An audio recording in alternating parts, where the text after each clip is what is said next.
Okay, so Sassy Darcy, hello, Sassy Darcy. We were in another live. I'm only 3 minutes late, Sassy Darcy. Sassy, you didn't call me. I don't know what happened to that, whatever. Yeah, you've got to call me, and we've got to, tomorrow maybe, let me know when we'll talk. But let me know when you're calling me, because sometimes I don't hear my phone, because my ringer is all stupid.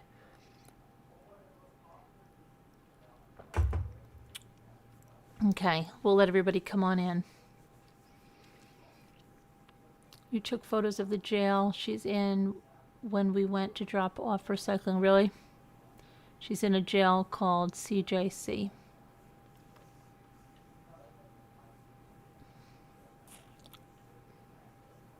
GB. Oh, hi, GB. Paula K. Rebecca, Susan, Nicole, Sweet Pea, Nancy, Muppets, LMNW, Danielle, Jennifer Rochelle, Carrie Bauer, Rhonda, Deborah, Larky, Danielle. Kevin didn't make it back. Puddin'. I love how you say we fly by the seat of our pants. Well, we do. I've always flown by the seat of my pants. Which reminds me, I just want to see if my son landed in Ecuador. Oh, Roman is so good. Roman is so chill. Roman is so chill. He is such a chilled out dog. Like, I can't believe he's a 2-year-old dog, because he just, he doesn't like to be outside. You would think, because he's dachshunds or part hounds, that, I don't know, when we had beagles and stuff, they always wanted to be out exploring, and they would, they had a tendency to wander away when they got a scent or something, right? But I don't know, because of the way my son has raised him, where he goes on long walks about 10 times a day, and he lives in the house. And so he doesn't go out when it rains. He does not want to go out when it rains. My son makes him go out to go to the bathroom, but he doesn't like it. That's how he is now. He will go out on his walk, like Ethan took him on walk and stuff in the woods, but then he comes flying right back in, and he's got this huge dog bed. And then my son said he usually sleeps in the bed with someone, but if someone doesn't want to sleep in the bed with him, you can put this big dog bed on the floor next to you, and he'll sleep in there. But we have it in the family room, and he just goes in there, and he's so chilled out. And he's not like, I thought he was going to be like beside himself, how he was the last time, where he was just staying at the door. But I think the dog bed made a big difference for him, and that he's been here before, and he probably smells himself here before, and he knows that, Michael came back before. So he's not like, he's like very good. He's just completely chilled. Because my daughter was asking me, how is that? He's completely chilled out. But I just want to see if my son landed, because I don't know. I think he said he was landing at like 1. Let me see if he put an update on Facebook, then I don't have to go bother them at 3 in the morning. But let me see.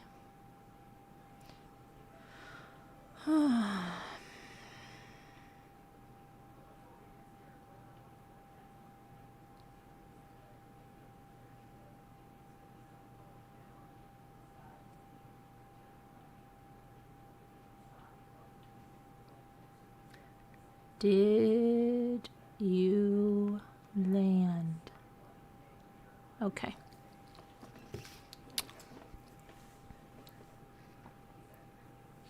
All right, so wait a minute. Just have to be... Okay, let's go this way. Uh-oh, hold on a minute. I lost my chat. 1 second. I want to go back that way. Oh, hold on. I didn't end the poll. The poll transferred over. Isn't that weird?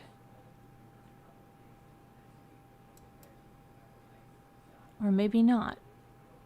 Hold on a minute, guys. Oh, shoot. I think I just accidentally went live somewhere. I gotta fix this. Hold on. Don't go to the new live if I started a new live by accident. I'm just going to delete it right now. I think I hit the wrong thing.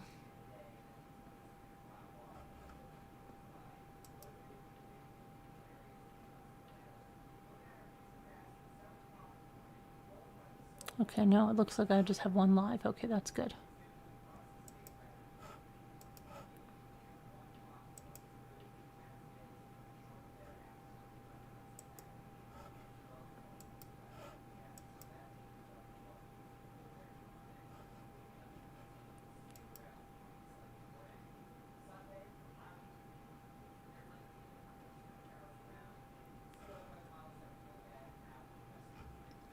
All right, I've got everybody here. All right, so hi Jenny D1, Tina Osborne, Debbie L, Nicole, Venditti, how good? How are you, Nicole? Steph Burns. All right, so let me get the Leticia stuff up. Flo, Lisa H, Danielle, everybody that I missed, Rebecca. Okay. So, Leticia, this is, I mean, I don't even understand why, because if Tim Jones didn't get this and the guy that we just saw from the Waffle House, she's decided to change her plea to guilty by reason of insanity.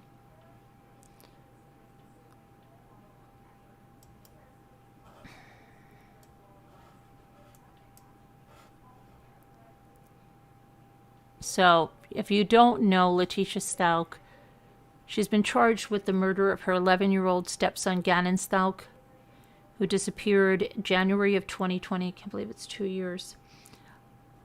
Over 2 years. And his body was found stuffed in a suitcase beneath a bridge in Pace, Florida in March of 2020. He had been beaten, stabbed, and shot.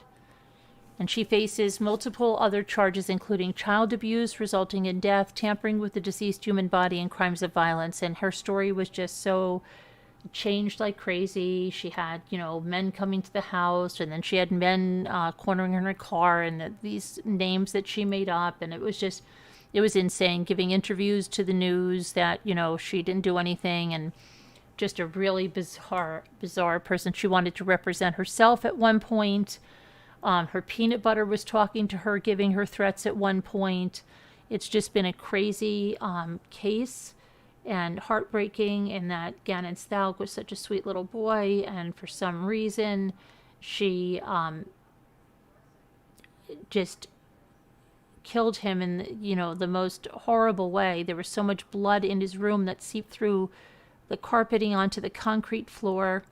And the amount of blood loss showed the investigators that there's no way he could have walked out of the house alive, and then he had been killed in the house. There was something about it. There was a recording that she made on her phone, something about a candle burning something in the carpet. But again, with all the lies and everything, it was horrible. But you can hear Gannon in the background. It's just heartbreaking, and it's so sad. Okay, so let's take a look at what she's going to do now.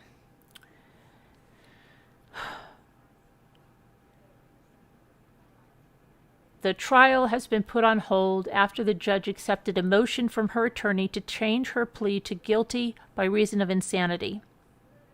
Now, she's charged with the first-degree murder of 11-year-old Gannon Stauch, and she faces other charges, like I said. She was arrested in March of 2020 in South Carolina. Yeah, she went down there with her daughter. Her trial was set to begin on March 28th, but Judge Gregory Werner vacated that date when both the defense and the prosecution said they couldn't be ready for trial by that time with the change in plea. I can't believe that's going to be delayed again. I was really finally saying, okay, that's going to be a trial. Get justice for Gannon. I'm sure his parents just... Prosecutors did not challenge the defense's request to change Leticia's plea, but they noted that doesn't mean that they agree with it. The judge said that the new date would be set after the court receives an initial evaluation of the defendant. She's already had multiple evaluations that have all said she is competent to stand trial. She's been evaluated twice and found competent to stand trial, but the evaluation for an insanity plea is different. Leticia's attorneys also filed a motion to waive a jury trial, citing pre-trial publicity and concerns over the ability to find a fair jury pool. District Attorney Michael Allen declined to consent to that change, saying he wanted to see the results of the evaluation first. And the judge put off a decision on that motion and said he may delay until trial gets to jury selection. Leticia is facing charges related to slipping out of her handcuffs and attacking a deputy during the transport from South Carolina to Colorado and plotting to escape from the El Paso County Jail. And those charges are a separate criminal matter. So, yeah. So now we have a delay in that. And, now they don't want a trial jury. Come on. Jury trial? That's crazy. Let's see what else is going on in the headlines.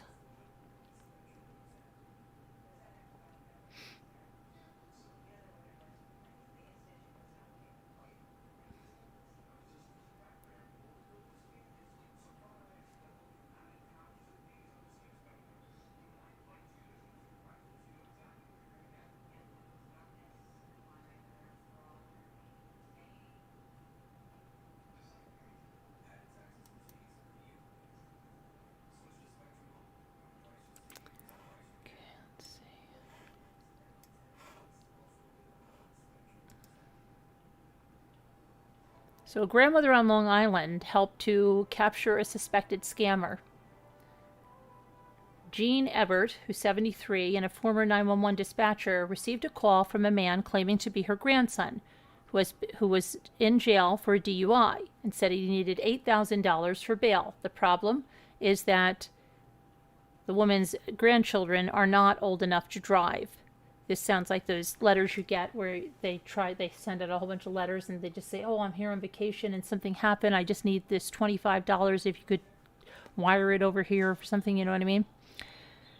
So she decided to play along and get the police involved, and multiple callers got involved, claiming to be the bail bondsman and a lawyer. And when the man showed up to collect the money, the police were waiting.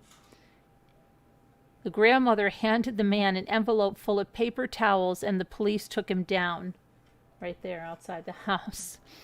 The man was identified as 28-year-old Joshua Estrella Gomez of Mineola, New York, and he was arrested and charged with attempted grand larceny in the 3rd degree. So that, good going, Grandma. Grandma took him down.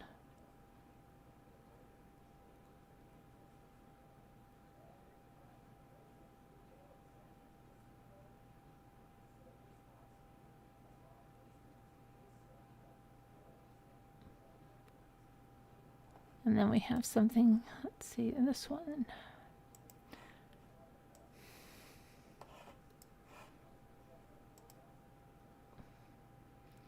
California Supreme Court refused to hear Leslie Van Houten's appeal, which stems from Governor Gavin Newsom's rejection of her parole, and she was a Manson family follower. Van Houten, 72, asserted that Newsom denied her Fifth Amendment right due process by reversing the Board of Parole's hearings 2020 recommendation to grant her parole. Her petition stated that there is a strong possibility that the governor missed the 30-day deadline to review the recommendation and that the governor has not provided documentation detailing when the board referred the case to him. In November of 2021, the Board of Parole hearings recommended parole for Van Houten. She's been in jail since 1971. When she was 19, and she was her and her fellow cult members fatally stabbed Los Angeles grocer Leno LeBlanca and his wife Rosemarie in 1969. The slayings occurred a day after the other Manson followers killed pregnant actress Sharon Tate and 4 others at Tate's Los Angeles home. Van Houten had no involvement in the Tate murders. Van Houten was initially convicted to death for the LaBianca slayings, but her sentence was commuted to life in prison after California outlawed the death penalty. The state board has recommended parole 5 times. However, former and current governors Jerry Brown and Gavin Newsom have both denied Van Houten's bid for parole on 2 instances. Newsom has maintained that the convicted killer still poses a danger to the public.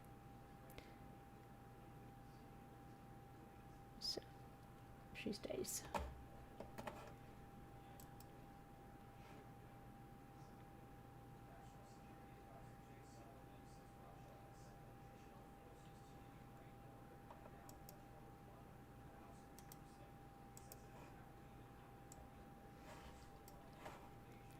So, Phoenix. 9 Phoenix police officers were injured after a man placed a baby on a porch during a standoff early Friday morning. The incident happened in South Phoenix, near 54th Avenue and Elwood Street, a little after 2 a.m. A woman at the residence called 911, said she had been shot. When a responding officer arrived, a man at the residence invited him to come in, but as the officer walked closer, the man opened fire. He was actually invited by the suspect. As he approached the doorway, the suspect ambushed him with a gun and shot him several times. The officer retreated to safety while backup arrived, and shortly after, police surrounded the house as a man stepped outside and placed a newborn baby on the porch, then lifted his hands to show he didn't have a weapon. The man began walking backward at the officer's commands with his hands in the air. That's when another man began shooting again, injuring the officers. The baby was unharmed, but 4 additional officers were shot, and another 4 officers were injured by shell fragments. Williams said he didn't believe the man who left the baby on the porch was involved with the ambush. There's no information to suggest that he was part of the ambush, but it's an ongoing investigation, Williams said.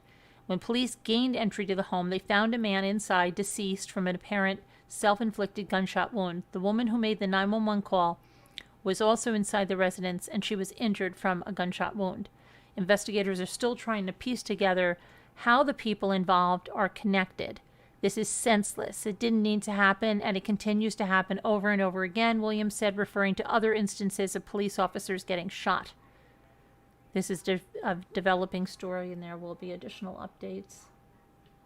Unbelievable. What are the suitcases out there? What? People are just beyond crazy.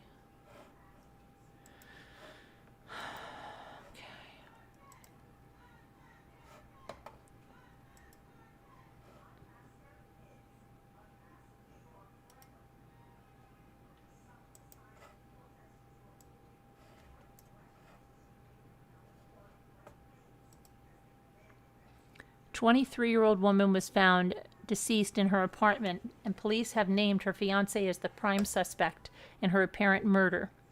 23-year-old Lindsay Bounds was found fatally shot in her Cookeville, Tennessee home on Sunday afternoon after officers responded to a welfare check request.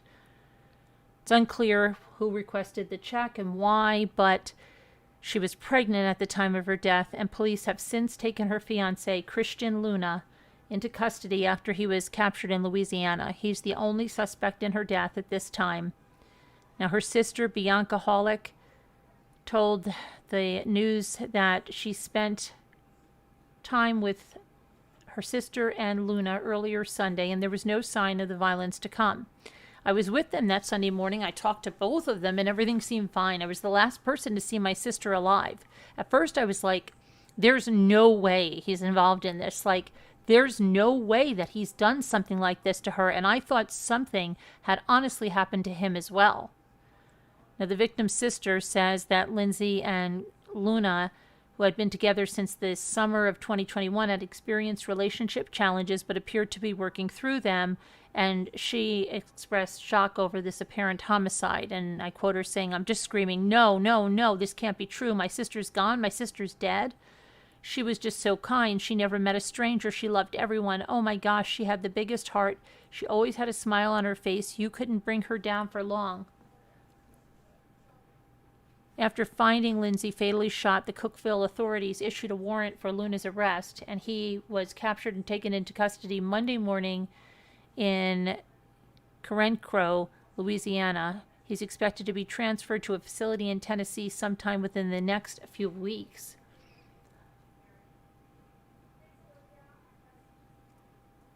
The Bounds family has started a GoFundMe crowdfunding campaign to raise money for legal and funeral expenses.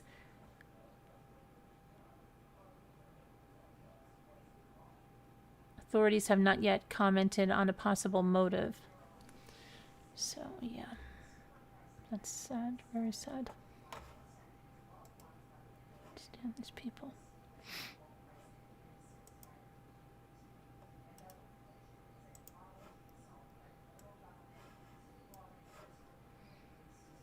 Let's see. I want to make sure, see if she's been found. So they have a 14-year-old Louisiana girl missing, but I'm going to see if she's been found. Sometimes when you look, she's been found. Let's see. No, according to the site, she's still here. So this was a statewide news release. Level 2 endangered missing child alert. Holden, Louisiana State Police have issued a Level 2 endangered missing child advisory on behalf of the Livingston Parish Sheriff's Office for 14-year-old Destiny Taylor Pope. Destiny was last seen at 32845 LA Highway 1036 in Holden. Destiny is a white female with long brown hair and brown eyes. She's 5 feet tall, weighs approximately 125 pounds, and she was last seen wearing a green John Deere t-shirt and black leggings. Her last known location, again, was that 32825 address. She may have a medical condition that can impair her judgment, and she's considered to be in danger. If anyone has information leading to the whereabouts of Destiny Taylor Pope, please contact Detective Aaron Bond with the Livingston Parish Sheriff's Office at 225-686-2241. And let's see. So let me see if I can get this up.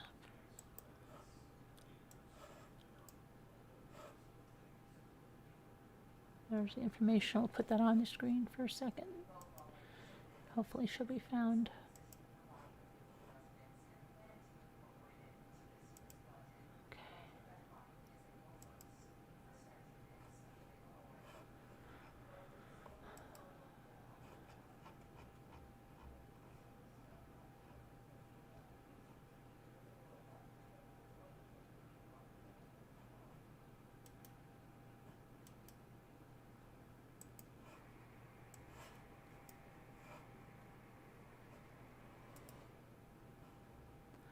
North Carolina couple accused of trying to kill their 11-year-old adopted son is facing more charges. Reed and Georgiana Carricker of Salisbury they were arrested for child abuse after bringing their adopted child to the hospital on January 21st. On Wednesday, the police arrested the pair again, carrying out a search warrant at their home. The child showed possible signs of neglect and was transported to the Presbyterian Hospital for further treatment, that was written in the arrest warrant. According to the Salisbury Post, the suspects are now facing both child abuse and attempted murder charges. Court documents indicated that the couple's adopted son was found with numerous illnesses and injuries, including open wounds, hypothermia, sepsis, kidney injury, respiratory failure, skin lesions. The warrant also states that the boy had not been seen by medical professionals since October of 2020. And he had an unknown mass in his stomach that required surgery to remove. Wow. So they raided the house and show the raid. Let's see here. Lieutenant Justin Cruz of the Salisbury Police Department stated that the victim is still in recovery and will be placed with social services. 4 other children who lived in that home have also been placed in the care of social services. Neighbors were surprised to learn that so many children lived in the home because they never saw them outside. And I quote the neighbor, Jane Land, saying, "No clue that there were 5 children living there. Never saw them other than that, and my grandchild are here all the time. You know, neighbors up the street. Everybody's children play outside." Now, both of the suspects are behind bars on bond amounts of $300,000 each.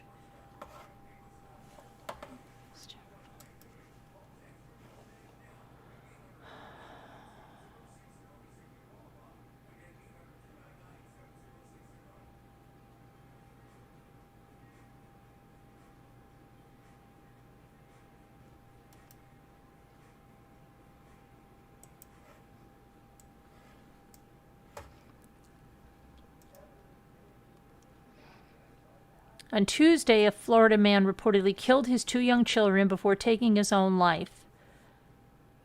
Humberto Christian Tovar Zapata, 41, Matias Tovar, 9, and Valeria Tovar, 12, were found fatally shot in Miami Lakes less than an hour after their father posted a picture of themselves on Facebook.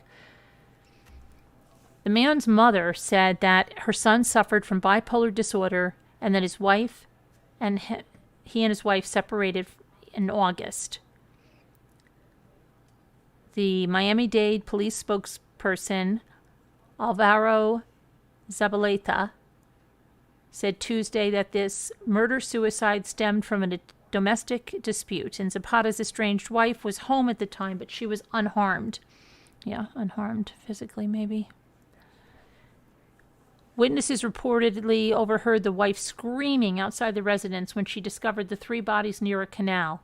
A Ring doorbell camera also recorded the woman screaming for help. A neighbor said that she gave chest compressions to the boy while their mother rendered aid to her kids. The children's mother had tried to contact Zapata, and it was getting late. It was a school night. The mother had questioned Zapata about the children's whereabouts, but received no response. The mother subsequently tracked the phone to a park across the street from her home. Zapata's mother said she spoke on the phone with her son and her grandchildren minutes before the shooting. Zapata's mother also revealed that she had her son Baker acted or involuntarily institutionalized on 2 instances before Tuesday's double murder-suicide. Zapata's first suicide attempt reportedly occurred when he was 9. Zapata's mother commented, "He promised me he would never hurt the children." Wow, that's terrible.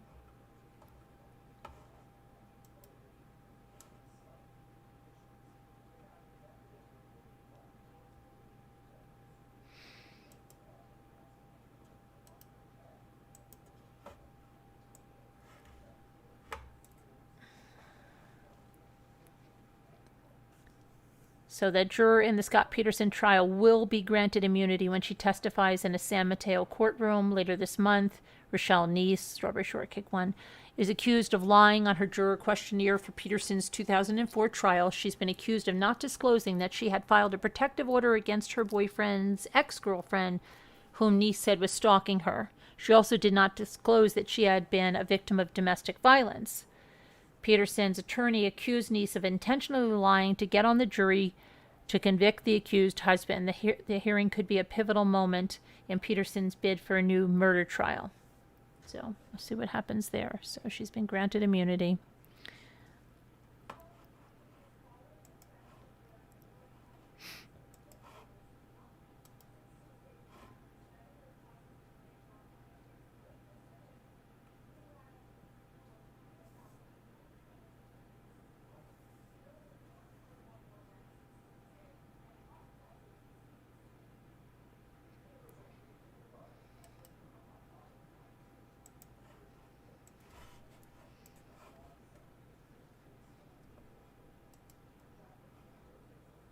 Kelly Turner stood silent and wiped her tears on Wednesday as a Colorado district judge told her she's sentenced to 16 years behind bars.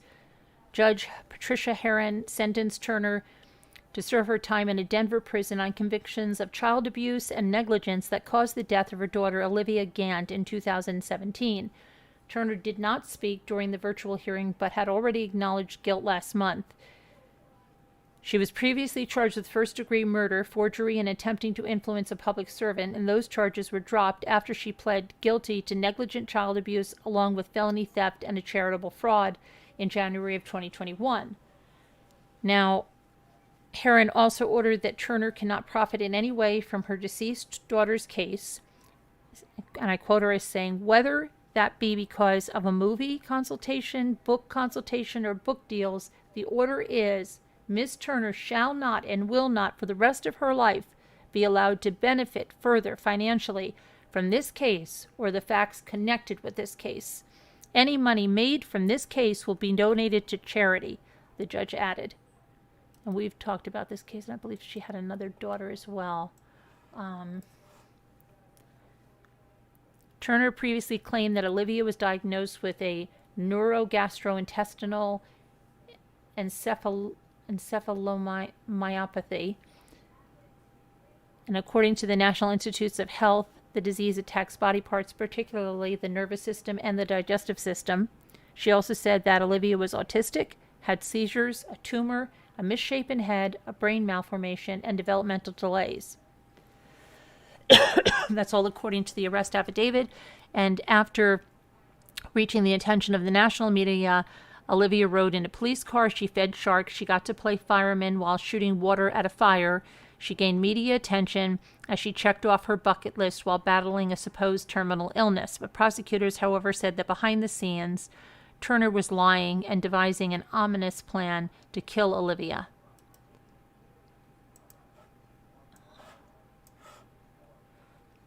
The plan began in 2011 when Turner started blogging about Olivia's medical conditions on her personal blog, and she wrote that Olivia had a brain malformation that caused seizures. As the months passed and years passed, she expanded her writing to social media. Each time she wrote that Olivia's conditions had worsened. In 2015, she created a GoFundMe account that raised over $22,000, and she said the money would be used financially, spiritually, and emotionally for her family. In 2017, the Make-A-Wish Foundation and a dialysis company, DaVita Inc., helped Olivia battle Disney villains after dressing her up as the Bat Princess as part of the little girl's bucket list. Turner defrauded Medicaid of over $500,000, claiming that her oldest daughter had cancer. She also defrauded Make-A-Wish Foundation for over $11,000 after making false claims about Olivia's illnesses.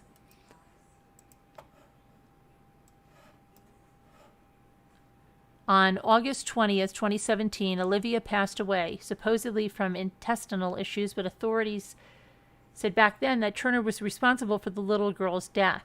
Olivia was never ill, police said, and she died because her own mother withdrew food and medical care from the little girl after sending her to hospice care with strict orders not to resuscitate her. Turner landed on the radar of detectives after several doctors at the Children's Hospital in Colorado reported that they didn't think Olivia had the illnesses that her mother kept insisting on. In 2017, Olivia was admitted to the hospital because she was nutrient deficient. Her sole source of nutrition came from a feeding tube. Doctors told Turner that her little girl could not survive on IV nutrition, and she was given the option of taking Olivia home or to hospice care. Turner then withdrew all medical assistance and nutrition from her daughter, and one of Olivia's doctors, Dr. Robert Kramer, told detectives he was stunned to learn that Turner withdrew nutritional and medical assistance from the little girl since Olivia was not a terminal patient. Dr. Kramer said that Olivia was not a terminal patient and was shocked when he heard that Turner withdrew the medical care, and she passed away, according to the affidavit. Dr. Christian Park said Olivia showed no signs of having seizures. The doctor told investigators that she advised Turner several times to stop giving Olivia an anti-seizure medication that came with severe side effects. Doctor suspicions heightened when Gant brought her older daughter in for a checkup in 2018 and claimed the girl had bone pain after the oldest daughter, who was 11 at that time, was removed from Gant's care. She had stopped having pain. Olivia's body was exhumed in 2018. An autopsy performed by a forensic pathologist found no physical evidence of the illnesses and conditions that Turner claimed her daughter had. Turner was subsequently arrested and charged. Why did the doctors do anything? Why did they allow her to be put in a hospice? If anybody spoke up and protected Olivia, she would be here today, the child's grandfather, Lonnie Gautreau, said in court Wednesday. The truth about Olivia has caused such a deep pain that it continues to ravage me every day. Oh my gosh, it's terrible. Why didn't I don't even get it. I suspect all this and they just let...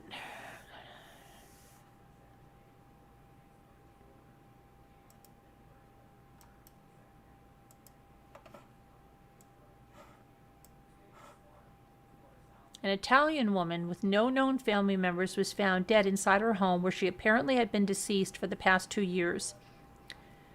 According to police, Agence France Presse, 70-year-old... Oh, hold on a minute. Sorry. That's I thought that was her name, but that's the French press. Okay, sorry. I thought that was her. I'm like, that's a weird Italian name. I've never heard that. 70-year-old Marinella. That's funny because I know one other Marinella, but I thought she made up that name. Beretta was found sitting at her table, deceased on Friday in Prestino, near Lake Como. Police found the woman's remains after making a house call about her neglected trees, which had the chance of being uprooted during high winds in the area. The Cuomo City Hall press officer Francesca Manfredi Manfredi told CNN that no one has come forward to claim the elderly woman's remains, and based upon the decomposition level, she likely died in late 2019. Her remains are still at the morgue and no funeral date has been set. The Cuomo Mayor Mario Landricina is asking residents in the town to attend Beretta's funeral, with the local government taking care of the date and expenses. I will try to be there. I will invite the city to be present, the mayor said. This is the moment to be together, and even if this woman had no relatives, we could become her relatives.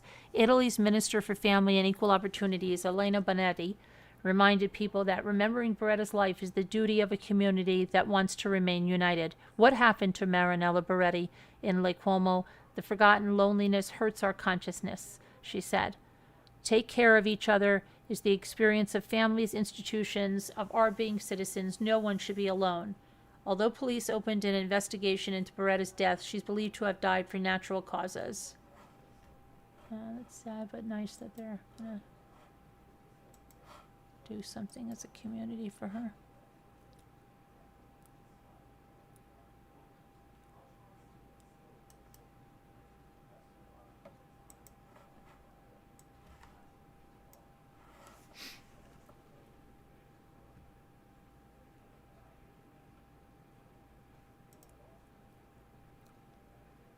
Illinois authorities arrested a woman on Wednesday for allegedly damaging a memorial dedicated to a police officer who was killed last year. Chicago police officer Ella French, 29, was reportedly fatally shot on August 7th by brothers Amante Morgan, 21, and Eric Morgan, 22, as she and Officer Carlo Yanez pulled them over for expired license plates. Carlos was seriously injured in the shooting. Days after French's slaying on August 19th, Anna Kochakian, 26, allegedly pulled a photograph off of the slain police officer's memorial at the Thompson Center. Illinois State Police said she then discarded the photo in a trash can on a Chicago train platform. This Anna was arrested at her home on Wednesday with hold on one second, with Yanez's handcuffs.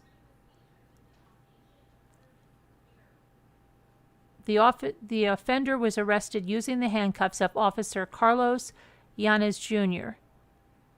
This was a moment of justice for Ella, her family, the Chicago Police Department, and all those who knew and loved Ella.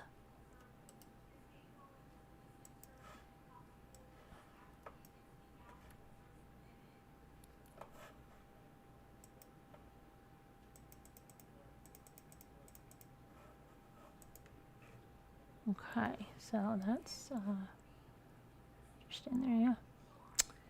And let's see. She is charged with criminal damage to property, a felony. Her bond is scheduled for Thursday.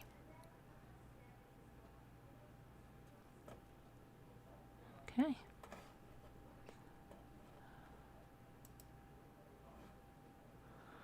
Okay, and then the Delphi. See, I think, I mentioned this last night, and I think as we come on this anniversary, it is the exact article from last year, except the time has changed about the solving of the crime. It sounds exactly the same from last year, and you guys have said that too. It's been almost 5 years since Abby Williams and Libby German were murdered in Delphi, Indiana. And although the case is still open, authorities say there could be an arrest any day now. That was exactly what was said last year. And I think even the year before. In an interview on Thursday with Good Morning America, the Indiana State Police Superintendent Doug Carter said he thinks that the case could be solved while he's still serving as superintendent. My resolve to catch him now is as strong as day one, Carter said. But the difference between now and day one is that we know about you, a lot about you. Today could be the day. 3 years, 2 years, 11 months, it could be the day. We continue to move in a positive direction. A man who was arrested on child P and related charges has been linked to the case as a person of interest. Keegan Klein, who went by the screen name Anthony Schatz on Instagram, remains behind bars but has not been charged or named as a suspect in connection with the Delphi case. It generated a tremendous amount of interest and leads. We have received have been helpful. That's as far as I can go on that particular issue, Carter replied. On February 13th, 2017, Libby and Abby took a hiking trip at the abandoned Mononhigh Bridge in Delphi. The outing was only supposed to be for a few hours. The girls took photos while strolling across the bridge, but as time passed, their family didn't hear from them, and they became worried, called authorities for assistance. Police found the girls' lifeless bodies a short distance from the bridge the following day, near a trail close to the bridge. They had both been murdered. The incident was nicknamed the Snapchat murders after Abby took a photo of Libby at around 2:17 and put it on social media. A detective said that after the photo was taken, a man approached the girls and apparently told them to go down the hill. And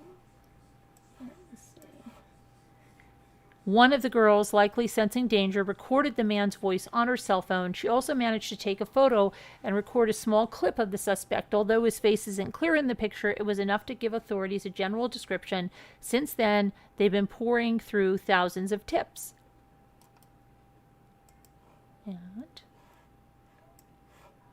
Meanwhile, detectives continue to ask anyone who may have had contact with the screen name Anthony Schatz to contact law enforcement at Abby and Libby Tip, and that's Abby and A-N-D spelled out, Libby Tip at CACOSHRF.com or call 765-822-3535.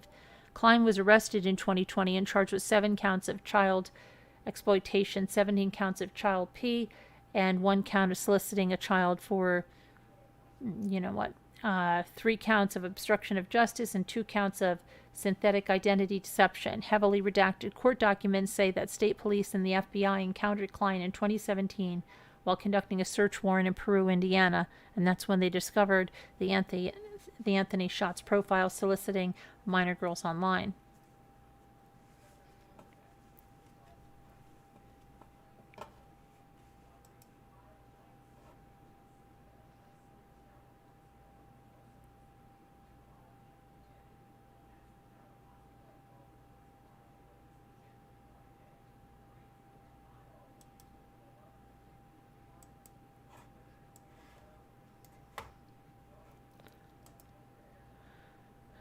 The popular word puzzle game Wordle, I never even heard of that, helped alert the family of an 80-year-old woman who was taken hostage that something was wrong. 32-year-old James H. Davis III allegedly broke into the woman's home in Lincolnwood, Illinois, where Denise Holt lived. Through a window, Davis was naked at the time of the alleged kidnapping and was bleeding from injuries he sustained when he broke through the window. According to the report, Holt was woken up from her sleep by the suspect, who was reportedly standing next to her bed with scissors in his hand. He then got into bed with her, but promised not to hurt her or molest her. She told the news station that Davis then insisted she shower with him before changing his mind and forcing her to take a bath with him instead, saying it would be warmer. The report indicates that Holt got into the bath with her nightgown on. Gosh, that poor woman.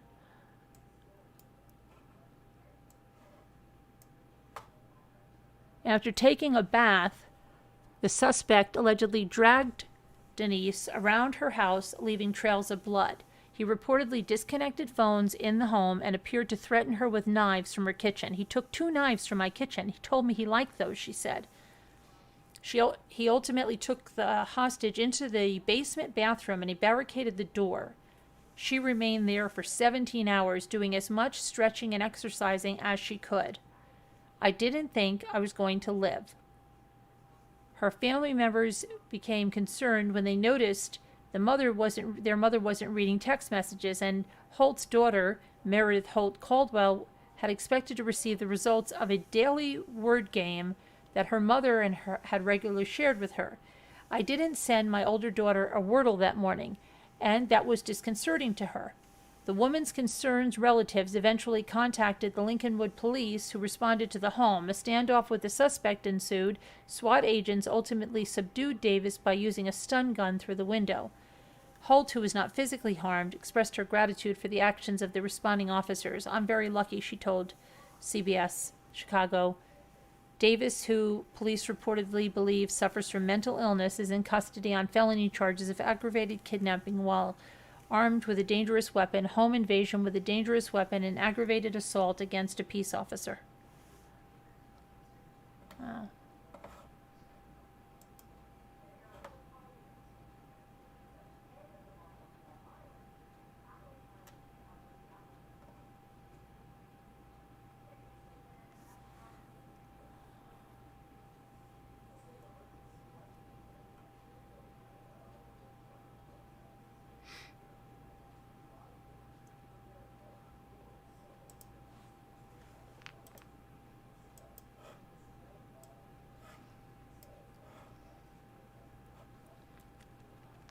The FBI has joined state, county, and city police in Buffalo, New York for a manhunt after a gunman opened fire in a high school parking lot, wounding a student and a security guard. Authorities have not described or named the suspect or said if the suspect is a student. A police source said the male student was taken to the Owyhee Children's Hospital with multiple gunshot wounds and was still in surgery. They had no other information about the condition.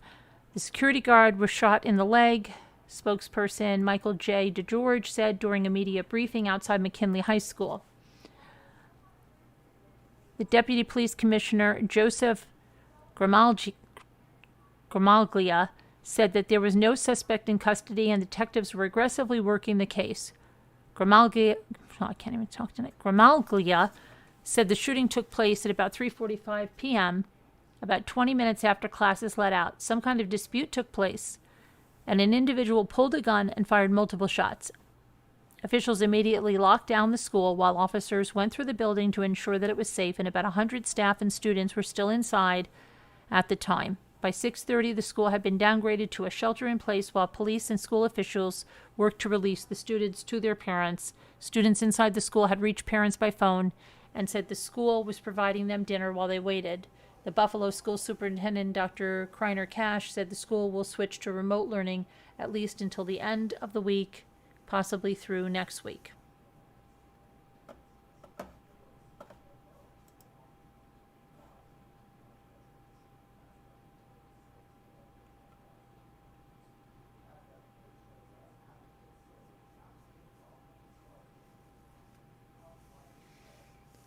Okay. And what was someone saying? Someone was saying something about Susan Powell. I'll just take a look at that because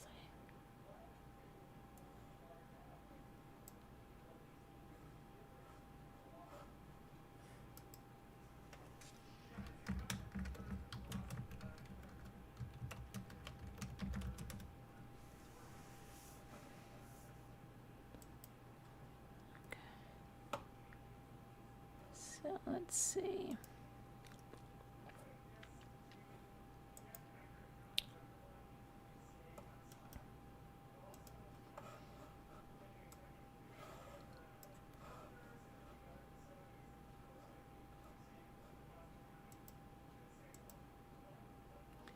So, crews searching in the West Desert for clues about Susan Powell's disappearance have pulled up torn pants and additional bones from underground.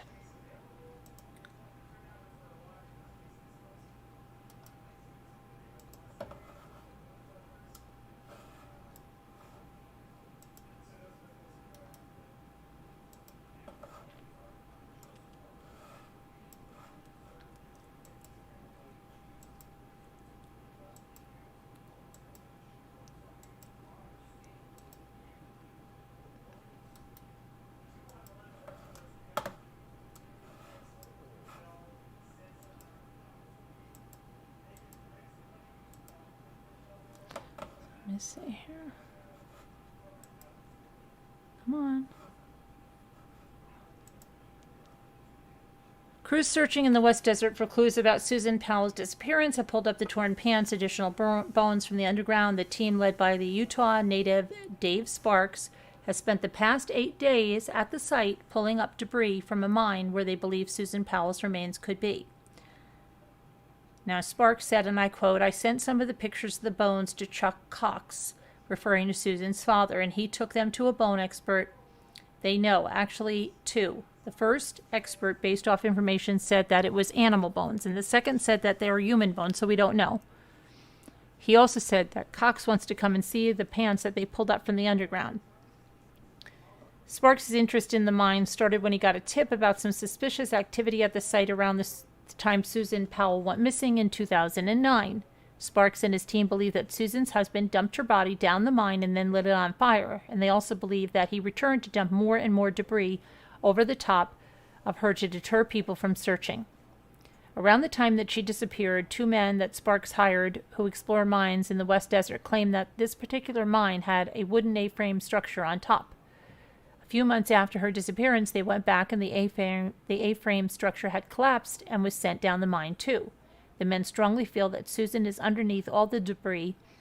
In searching the mine, they found all kinds of burnt debris along with the bones and clothing pieces to back that theory. Either way, Sparks is glad they are doing the work. We clear this mine forever, the suspicious mine that has this weird story, or we find her down there and bring a lot of closure to the family, Sparks said. Okay, so yeah, I don't know. I don't know if that's going to turn out to be her. But we'll see.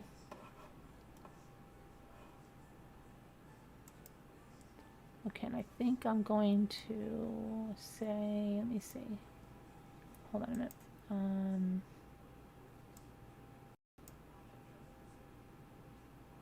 One sec.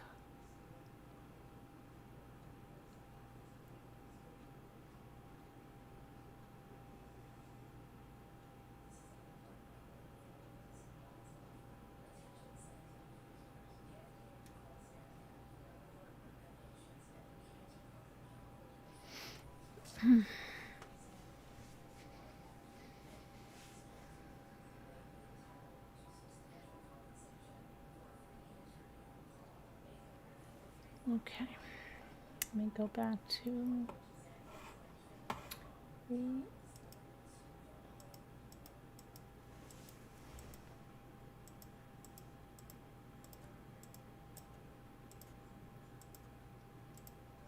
okay. Now, hopefully we're back here in the chat here. Okay. Hi, Lyndall. Jennifer, Rochelle, I got high 61. Who else came in here? Baby Beth. A Heart Made Wise. Irene. Help me, Rhonda. Okay. Oh yeah, we don't talk politics in here. That's right, Irene. It's just divisive. Okay. Now, all right, so what, it's 3:41, and so, I don't know, maybe we should just call it an early night, and then, because if we're going to do auctions tomorrow, and I know, Kevin, prayers for you tomorrow with that, and for your partner and their family. We'll be thinking of you. And,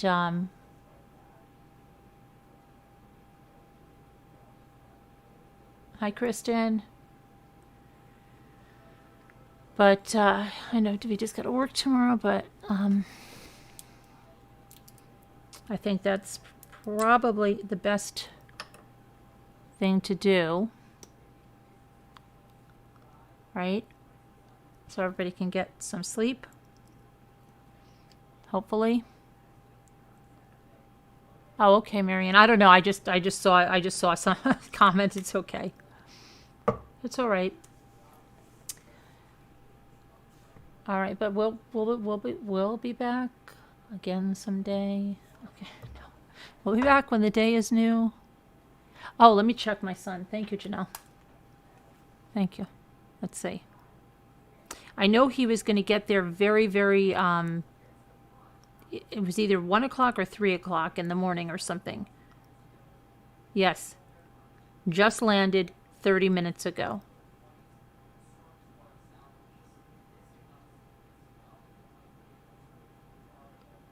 Good. Love you. Be safe. Be safe. Roman is fine. Roman is good. Okay. So yeah. I'm leaving, yeah, because we're coming back. It's we're gonna be back. It's almost 4 o'clock in the morning. Hi. All right, we'll be back when the day is new. We'll have more ideas for you, and we'll have things you'll want to talk about. Thank you, Nicole. Yeah. Yeah, I'm glad he's landed too. So, all right, everybody. I'll see you tomorrow. All right, everybody. And see everybody tomorrow there. All right, take care. Bye, everybody. So long. Let me see. How do I end this? End this. Well, let me end this. And this. And there we go.